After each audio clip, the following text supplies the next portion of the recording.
আসসালামু আলাইকুম বন্ধুরা। দেখুন, এটা হলো দারনা শহরের সবচেয়ে বড় মসজিদ এবং নাম হলো সাহাবা মসজিদ। আর লিবিয়ার সবচেয়ে বড় ঈদের জামাত এই মসজিদে হয়েছে, যেটা আমি নিউজ পেপারে দেখেছি। তো বন্ধুরা, রাত্রে আসার উদ্দেশ্য হলো আমি দিনে একটা কাজ করি, সবসময় দিনে আসতে পারবো না, শুক্রবার ছাড়া। এই দেখেন, এটা হলো একটা ওভারব্রিজ। এই শহরটা 30 সালে বন্যা ধ্বংস হয়ে গিয়েছিল, আবার নতুন করে সরকার গঠন তৈরি করতেছে। এই যে এখানের আঞ্চলিক ভাষায় বলে ওয়াদি দারনা।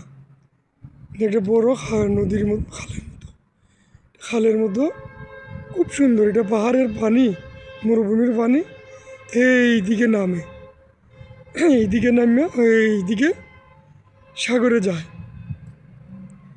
খুব সুন্দর একটা শহর। এমন বড় বড় দুইটা ব্রিজ আছে, ছোটো ছোটো আরও দুইটা ব্রিজ আছে এই ছোট্ট ক্যানেলের উপরে, এগুলো ওই পাশের এই পাশে আসা যাওয়া করে মানুষ, গাড়ি ঘোড়া পায়ে হেঁটে আর কি। সুন্দর রাতের দারনা শহর। এই যে দেখুন, এই শহরটা লিবিয়ার মধ্যে সুন্দরতম একটা শহর, কারণ এটা হলো লিবিয়ার পূর্ব সাইড। এই সাইডটা গ্রিকরা আগে কন্ট্রোল করতো, অনেক আগে। এই সাইডটা গ্রিকরা কন্ট্রোল করতো, আর পশ্চিম সাইডটা কন্ট্রোল করতো ইতালিয়ানরা, মানে রোমানরা। বন্ধুরা, খুব সুন্দর।